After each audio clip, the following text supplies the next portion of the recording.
Don't touch my father's car unless you know what you're doing.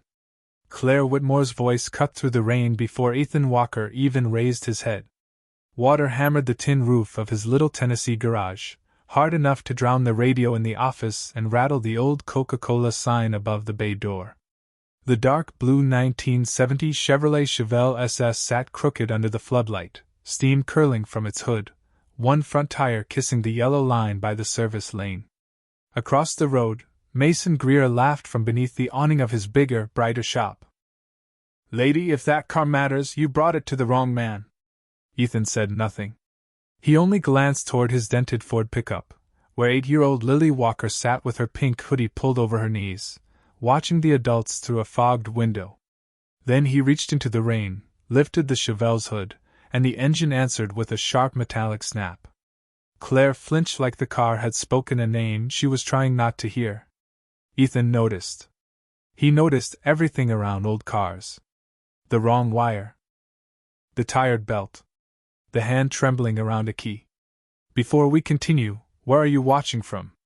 Drop your city or country in the comments below. And if you believe in dignity and second chances, hit like and subscribe. These stories spark change, and we're glad you're here. Now, back to Ethan Walker. "I needed running by 7 in the morning," Claire said, holding her black coat closed against the wind. "No towing. No excuses." Mason crossed the wet street just far enough to make himself heard. 7? He'll still be looking for the hood latch by breakfast. A few men outside the gas station chuckled. Ethan did not look at them. He leaned closer to the engine, flashlight between his teeth, rain dripping from his jaw. His hand stopped near a burn mark by the brake line. Not big. Not obvious. But wrong. His phone buzzed in his shirt pocket. Once. Twice. The ringtone was soft, almost swallowed by thunder, but Ethan froze as if somewhere far away a siren had started up again. Lily pressed her small palm to the pickup window. "Daddy?" she called, her voice muffled by glass. Ethan took the phone out, looked at the screen, and let it ring until it died. Claire's eyes narrowed. "You going to answer that? Not while I'm under a car in this weather. That a rule?" It became one. The words came out flat, not angry, not sad, just locked. Claire shifted her grip on the Chevelle keys until her knuckles went pale. On the keyring was a small silver tag, scratched almost smooth, shaped like a Chevy bow tie. Ethan saw it and looked away too quickly. Claire saw him look away. Something moved between them then, not trust, not yet, but recognition of a door either one wanted opened. Lily climbed out of the pickup before Ethan could stop her, sneakers splashing in a puddle. She ran under the edge of the roof and held up his old canvas jacket. "You forgot this, Daddy. And your hands are doing that shake thing." Ethan gently took the jacket and tucked it around her shoulders instead. "You stay warm for me, bug." Claire watched his fingers check the zipper twice, then brush rain from Lily's cheek with a care so practiced it felt older than the storm. Mason scoffed. "Sweet picture. Still won't fix a classic." Ethan finally turned. His voice was quiet enough that the rain had to lean in. "I'll fix what's broken. I just won't pretend it broke tonight." Claire's face changed. The Chevelle ticked beneath the open hood, hot metal cooling in the cold rain. Somewhere beyond the highway, a faint ambulance siren passed and faded. Ethan's jaw tightened. Claire looked toward Highway 41 like she knew the sound too. And for the first time that night, the question was no longer whether the car would make it by morning.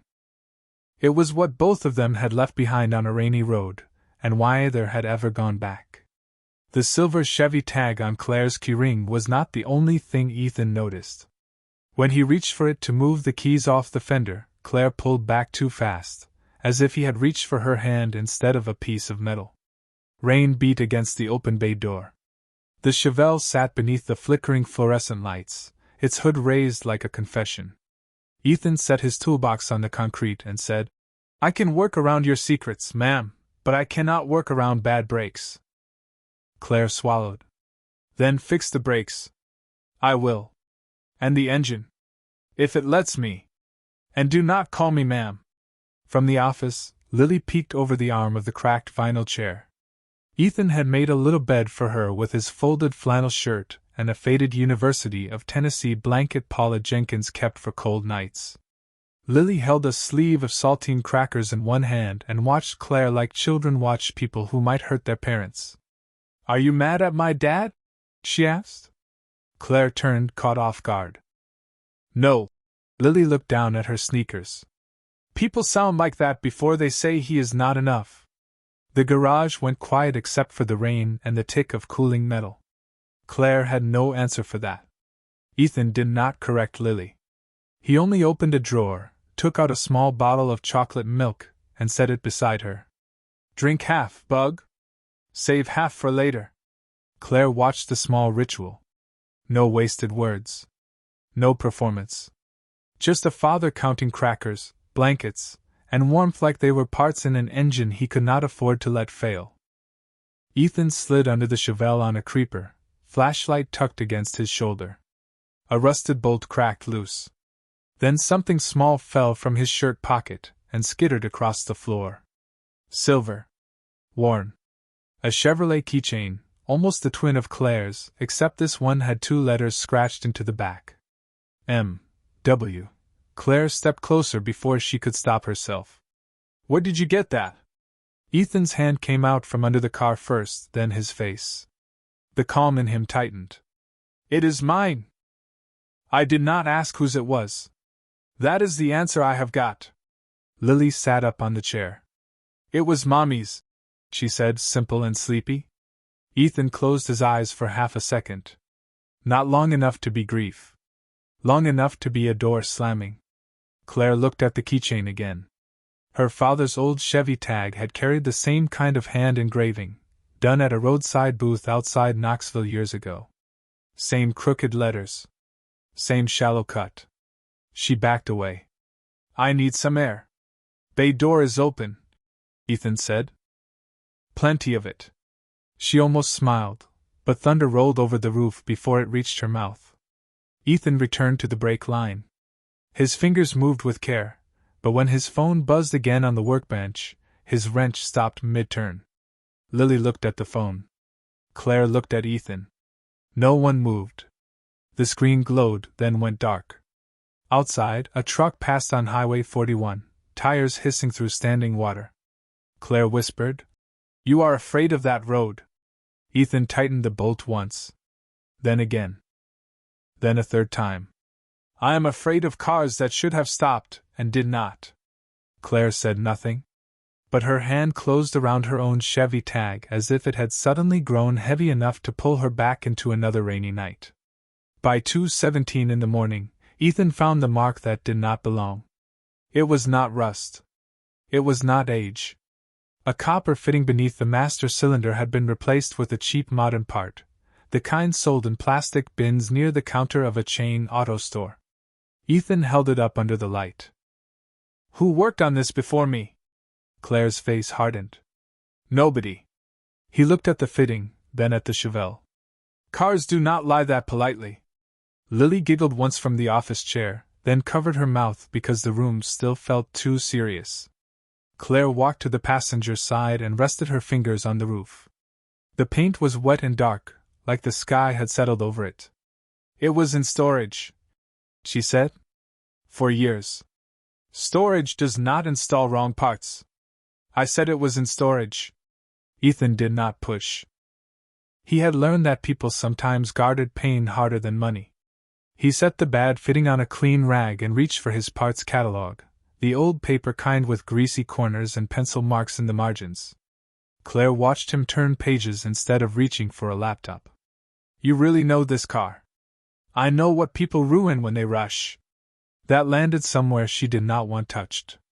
Outside, the rain softened into a steady hiss. A red neon sign from Paula Jenkins's diner blinked across the puddles. Open 24 hours, meatloaf, coffee, pie. Paula herself came through the side door carrying a cardboard tray with 2 black coffees, 1 apple juice, and a paper bowl of chicken noodle soup. Figured the little one needed something warm, she said. Lily sat up. Is there crackers? Honey, this is Tennessee after midnight. There are always crackers. Claire almost smiled again. Paula looked at her, then paused one breath too long. Recognition flickered across her face. Not loud. Not greedy. Just knowing. She had seen Claire Whitmore on the cover of a Nashville business magazine beside words like expansion, acquisition, legacy. But Paula said nothing. She only handed Ethan a coffee and murmured, "Be careful with rich grief. It cuts different." Claire heard it. Her shoulders drew in as if the coat had stopped keeping out the cold. Ethan did not answer. He took the soup to Lily first, placed napkins under the bowl, and checked the plastic spoon for a sharp edge before giving it to her. Claire watched that small act with more attention than she had given the broken engine. Lily dipped a cracker into the soup and looked at Claire. "Do you want one? They get mushy fast, but they are still good." Claire took one because refusing felt cruel. For a moment, the garage held something close to peace. Then Lily pulled a blue crayon from her backpack and began drawing the Chevelle on the back of a diner placemat. She gave it big round headlights, a crooked smile, and 3 stick people standing beside it. 1 tall man. 1 little girl. 1 woman in a black coat. Claire leaned closer. "Is that supposed to be me?" Lily shrugged, shy now. "You looked lonely by the car." No accusation. No wisdom too old for her age. Just a child naming what adults step around. Claire looked away, but not before Ethan saw her eyes shine. The engine ticked once in the silence. From across the street, Mason Greer's shop lights came on, though his place had closed at 10. A figure moved behind the glass, watching. Ethan saw it in the reflection of the Chevelle's windshield. Claire saw Ethan see it. Trust changed shape between them. Not enough to stand on. Enough to notice the same danger at the same time. At 3:06 in the morning, the light across the street went dark again. Ethan kept his eyes on the Chevelle's windshield reflection, but the figure behind Mason Greer's glass door had already vanished. Claire stepped closer to the bay opening. "Was that him?" Ethan wiped his hands on a red shop rag. "Mason does not wake up early to admire rain." Lily looked up from her placemat drawing. "Is Mr. Greer being mean again?" Ethan softened his voice. "Eat your soup, bug." But the quiet had changed. It had edges now. Ethan needed a correct copper fitting, not the cheap piece someone had forced into the brake system. He had one in a labeled bin at the back of the storage shed, but the shed door stuck in wet weather and Lily's eyelids were drooping. Paula offered to keep Lily at the diner for 20 minutes. Ethan hesitated, checked the street, then checked the Chevelle's hood latch twice. Claire noticed the pattern. He did not leave things unattended because he was careless. He left them only after making the world as safe as his hands could make it. "I can stay with the car," Claire said. Ethan looked at her. "Can you?" It was not an insult. It was a question about more than a car. Claire held his gaze. "Yes." Ethan nodded once, then bent beside Lily. "Soup with Miss Paula. You stay where I can see the window lights." Lily slid off the chair, clutching her crayon drawing. "Do not let anyone call you bad, okay?" Ethan kissed the top of her head. "I will be right across the lot." The diner bell rang when Paula led Lily through the rain under a yellow umbrella. Ethan crossed toward the storage shed behind the garage, flashlight low. Claire stood alone by the Chevelle, listening to rainwater drip from the roof into a 5-gallon bucket. For 1 minute, nothing moved. Then Mason appeared in the bay doorway, smiling like he had been invited. "Long night for a woman like you." Claire's hand closed around her keys. "You need to leave." "I was going to offer help. Real help." He looked at the Chevelle. "Sentiment does not pass inspection." Claire said nothing. Mason's smile thinned. "You know, people around here talk. Single dad. Late bills. Cash jobs. A desperate man sees a car like this, he starts thinking God finally parked a miracle in his bay." Claire felt the words land where Lily had been sitting. She looked toward the diner window. Lily was watching, face small behind the glass. Ethan returned with the fitting before Mason could step closer to the car. His voice stayed low. Out. Mason lifted both hands. Just being neighborly. Be neighborly from your side of the road. The next 10 minutes moved too fast and too slow. Ethan installed the correct fitting. Claire watched the doorway. Lily pressed her drawing against the diner window to show her father she was still there. Then a sheriff's cruiser rolled in, tires hissing through puddles, blue lights spinning without a siren. Deputy Aaron Mills stepped out, hat brim shining with rain. Mason walked beside him. That is the man, Mason said. He is holding her car hostage and tampering with it. The words hit the garage wall and stayed there. Ethan stood with the wrench in his hand. Claire opened her mouth, then stopped. Her name. Her company. Her father's memorial at 7. The press if anyone found out. The board. The family. The perfect speech waiting in Nashville. That pause was only a few seconds, but Lily saw it. Her little face crumpled.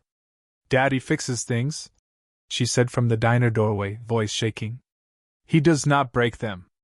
Deputy Mills looked from Ethan to Claire. Ma'am, is this your vehicle? Claire held the silver Chevy tag so tightly it bit into her palm. Ethan did not ask her to save him. That made it worse. He only set the wrench down on the workbench, away from Lily's sight, and said, Ask your questions, deputy. Mason smiled. Lily ran to Ethan and grabbed his sleeve. Daddy, tell them. Do not just do the quiet thing. For the first time all night, Ethan looked ashamed of his silence. Claire had only paused for 3 seconds, but Lily looked at her as if 3 seconds could break a person. Deputy Aaron Mills took out his notebook. Mason stood beneath the bay light with rain on his shoulders and satisfaction in his eyes. Ethan kept one hand on Lily's back, not pushing her away, not hiding behind her either. Ma'am, Deputy Mills said, I need a clear answer. Did you authorize Mr. Walker to work on this vehicle? Claire looked at Ethan. He did not plead. That quiet dignity was harder to face than anger. Yes, she said. Mason's smile faltered. Claire stepped forward, rainwater dripping from the edge of her black coat. And my name is Claire Whitmore. The garage changed without anyone moving. Deputy Mills blinked. Paula froze by the diner door. Mason's mouth opened, then closed. Claire did not raise her voice. This car belongs to my family. Mr. Walker is repairing it at my request. Mason recovered with a thin laugh. Well, that does not prove he did not tamper with it. No, Claire said. But your accusation does not prove he did. Lily pressed closer to Ethan's side. Is she helping now? She whispered. Ethan looked down at her. She is telling the truth. Claire heard that, and it landed like a task she had been avoiding for years. She turned to Deputy Mills. The diner has a camera facing this bay. The gas station has one facing the road. Mr. Walker left the garage for less than 20 minutes.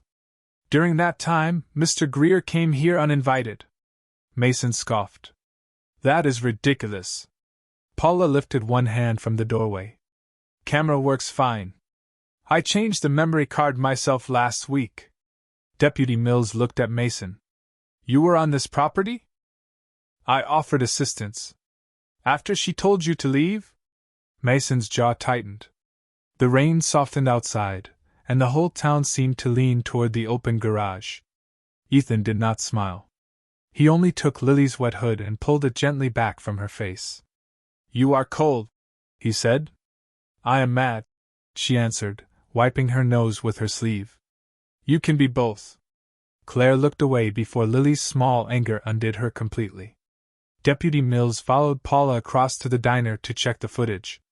Mason stayed behind, eyes dark now. You think a fancy last name makes you smart? He muttered. Claire held her keys at her side. No. I think the truth should not need one. Ethan glanced at her then. Not grateful. Not trusting all at once. But seeing her differently. A few minutes later, Deputy Mills returned with Paula's phone in his hand. The video showed Mason entering the bay while Ethan was at the storage shed and Lily was crossing to the diner. It showed his arm disappearing beneath the Chevelle's hood. It showed enough. Mason's face drained of color. You do not understand. He was going to make me look bad. Ethan's voice stayed even. You did that yourself. Mason swore under his breath. Ethan moved fast only once, not toward Mason, but toward Lily.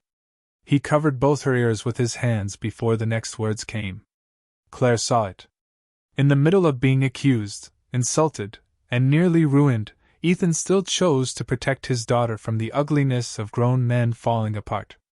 That was the moment Claire understood she had misread strength all night. Deputy Mills told Mason to wait by the cruiser. No handcuffs. No scene. Just consequence. The garage settled back into the sound of rain, and an engine waiting to be made whole. Claire turned to Ethan. I am sorry I hesitated. Ethan looked at the Chevelle, then at Highway 41 beyond the lot. Hesitation can cost more than people think. His phone buzzed again on the workbench. This time, no one ignored it. The screen lit up with an old voicemail notification that should not have been there. The voicemail notification sat on Ethan's screen like something dug out of the ground. No name. No new call. Just a gray line that read, saved message 7 years ago. Lily leaned toward it, but Ethan turned the phone face down before she could read more. Claire saw his hand. It was not shaking now. It was locked. That cannot just appear, she said. Ethan picked up the correct fitting again and returned to the Chevelle as if work could cover the sound of the past knocking. Phones do strange things after storms. People say that when they do not want answers. He gave her a look not sharp, just tired. People ask for answers when they are not ready to hear their own. The words stopped her. Deputy Aaron Mills had taken Mason across the road to get a statement, and Paula had brought Lily back inside the office with a dry towel and a cup of apple juice. The garage had fewer voices now, which made every small sound louder. Wrench teeth clicked. Rainwater dripped into the bucket.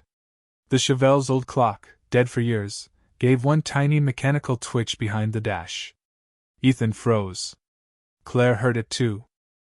That clock has not worked since my father owned it, she whispered. Ethan slid out from under the dash holding a brittle gas station receipt. The paper was yellow, curled at the edges, but the address was still readable. Highway 41. Knoxville direction. Date printed across the top. The same night Ethan never named. Claire took one step back. Where did you find that? Wedged behind the heater box. That is impossible. Old cars keep what people drop. Claire reached for the receipt, then stopped before touching it. Her voice changed. Smaller. My father left Nashville that night. Ethan looked at her. The fluorescent lights hummed above them. In this car? She nodded. We argued. I told him I did not need him showing up to clean up my life. He left me a voicemail from somewhere near Highway 41. Lily appeared in the office doorway, towel around her shoulders like a cape. Is that Mommy's road? No one answered quickly enough. Her face tightened. It is it? Ethan wiped his hands, walked to her, and crouched so they were eye level. It is a road where something sad happened. To Mom? Yes. And to her dad? Ethan looked at Claire before answering. Maybe. Lily stared at the concrete.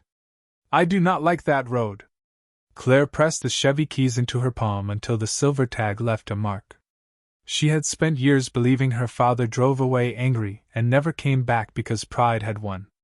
Now an old receipt said he had been close to Ethan's grief, close enough that one rainy highway might have carried both of their losses. Ethan stood, crossed to his pickup, and checked the front brake line with a flashlight though no one had asked him to. Once. Twice. 3 times.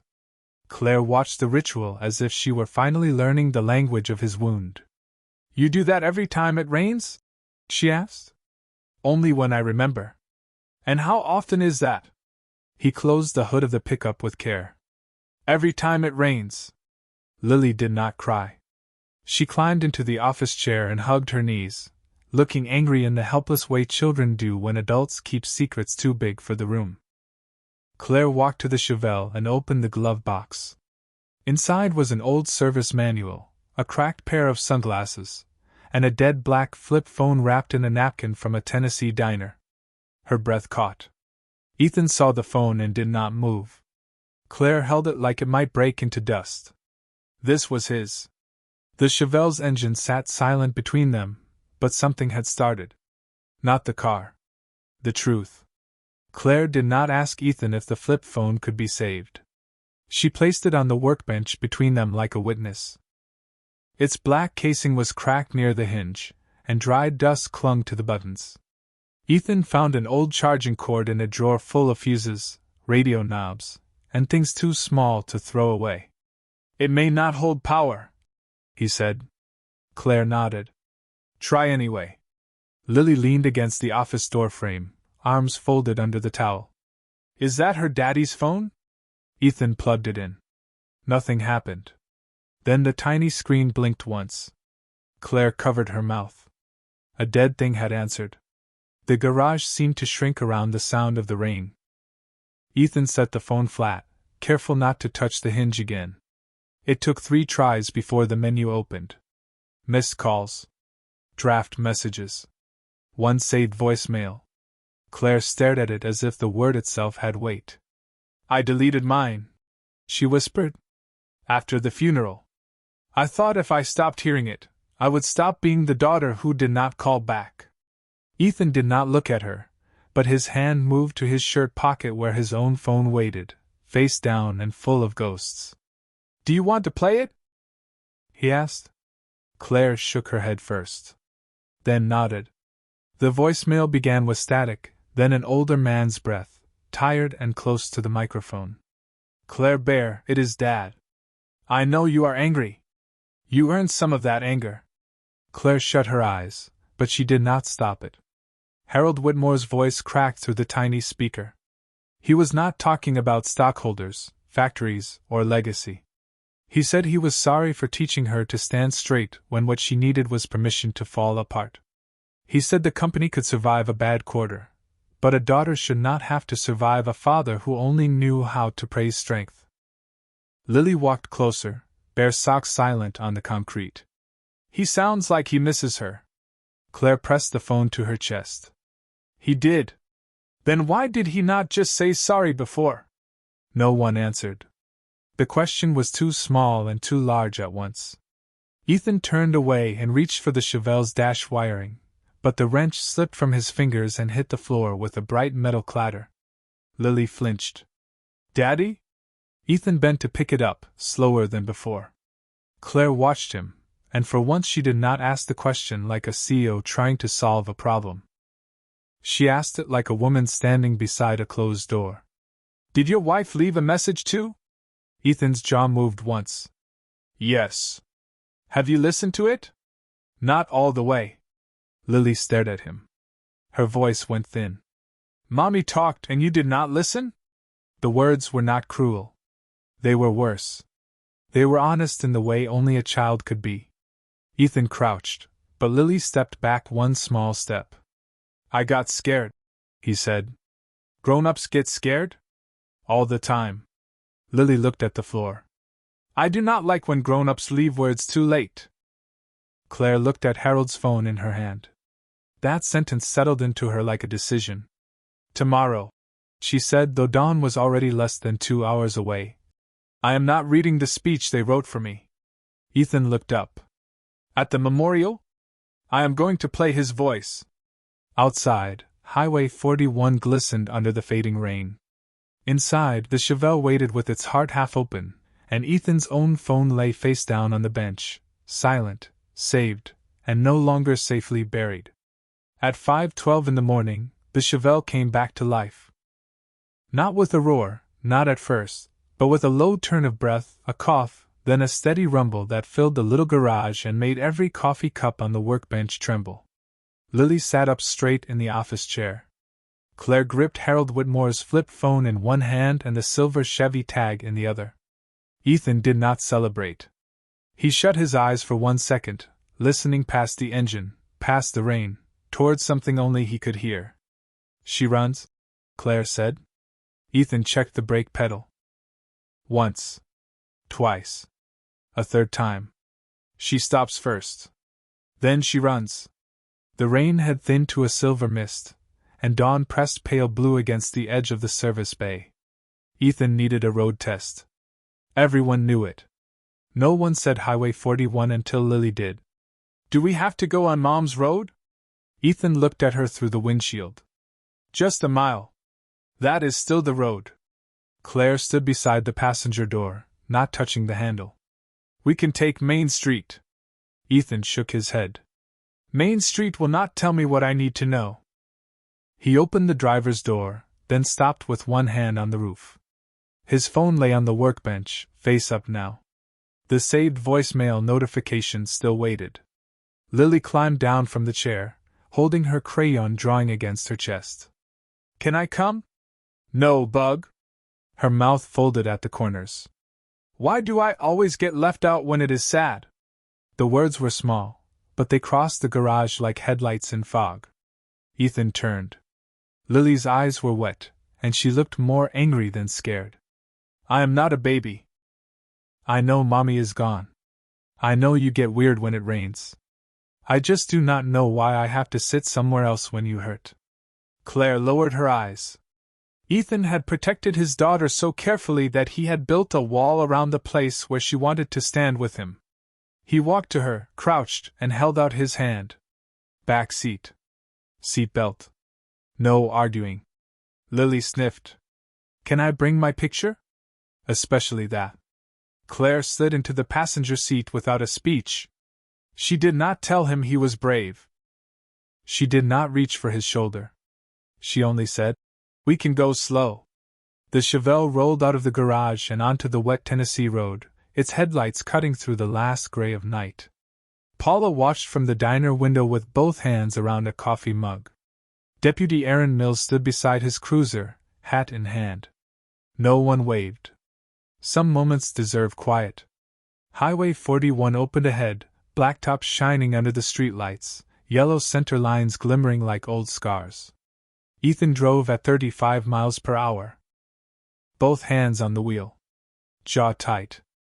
Every puddle sounded too loud beneath the tires. Lily buckled in the back, whispering to the drawing as if the paper car needed comfort too. After 1 mile, Ethan pulled onto the shoulder near an old white cross by the fence line. He put the Chevelle in park. The engine idled strong. Claire looked at the cross, then at Ethan. Was this where? Close enough. Ethan took his phone from his pocket. His thumb hovered over the old message. Lily leaned forward. You do not have to do it alone, Daddy.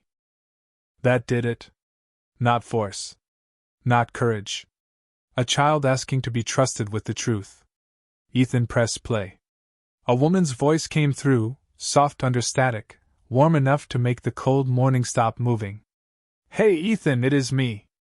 I know you are working late again. Do not forget Lily's little socks are in the dryer. And come home safe, okay? Then a tiny laugh. Then his name. Ethan covered his mouth, but the sound still broke through. Lily unbuckled only after he nodded, then wrapped her arms around his neck from behind the seat. Claire turned toward the window, giving his grief privacy without leaving it. The Chevelle idled beside Highway 41, finally stopping where memory had never stopped. And when Ethan lifted his head, the road ahead was still wet, still scarred, but no longer empty. By 6:58, the Chevelle rolled onto the church lawn in Nashville with rain still beating on its hood and morning light spreading over the white steeple. People in dark suits turned from paper coffee cups and folding chairs. Claire Whitmore was supposed to arrive in a black town car with a prepared speech and a face no one could question. Instead, she stepped out of her father's restored Chevy with mud on the hem of her coat, Harold Whitmore's cracked flip phone in one hand, and Ethan Walker standing quietly behind her with Lily holding his sleeve. The board members whispered first. Then the family. Then silence moved across the lawn. Claire walked to the small wooden podium beneath the American flag and looked at the typed pages waiting for her. She folded them once. Then again. She did not read them. My father built factories, she said, her voice steady but thin at the edges. But last night I learned he left something more important inside an old car. He left his voice. She placed the flip phone beside a small cassette recorder someone had set up for the memorial music, then handed Paula's borrowed audio cord to the church sound man. A low crackle passed through the speakers. Static breathed. For one long second, there was nothing. Then Harold Whitmore's voice came out small and weathered, like it had driven 7 years through rain to reach her. Claire Bear, it is Dad. I know you are angry. You earned some of that anger. A woman in the front row covered her mouth. Claire closed her eyes, but she stayed standing. Harold's voice continued, breaking through the hiss. He said he was sorry for mistaking strength for silence. Sorry for teaching his daughter to win rooms but not ask for help inside them.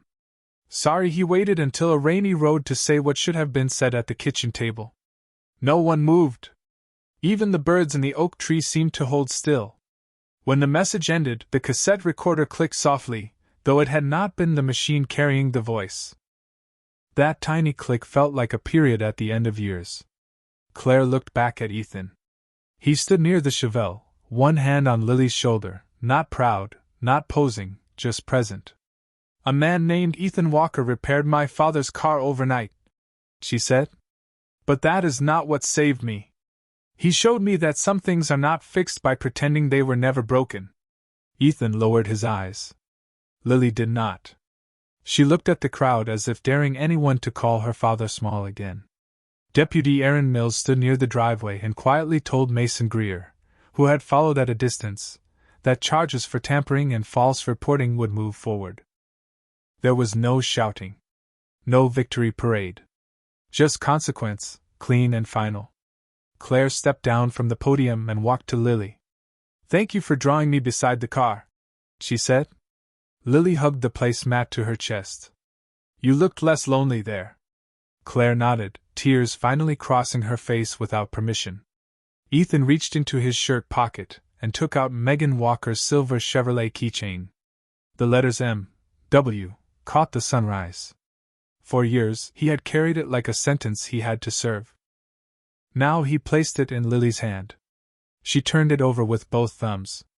Does this mean Mommy is not sad if we are happy? Ethan swallowed. The lawn waited. Claire waited. The old Chevy idled behind them, steady and warm. I think, Ethan said, voice breaking, she would want us to be okay. Lily leaned into him. Claire stood beside them, not as a CEO, not as a miracle, but as a woman who had finally learned to listen before love was too late. Somewhere near the speakers, soft piano music rose, slow and gentle. The Chevelle's chrome caught the light. The keychain rested in Lily's palm. And for the first time in 7 years, Ethan Walker did not feel like he was leaving the past behind. He felt like he was bringing it home.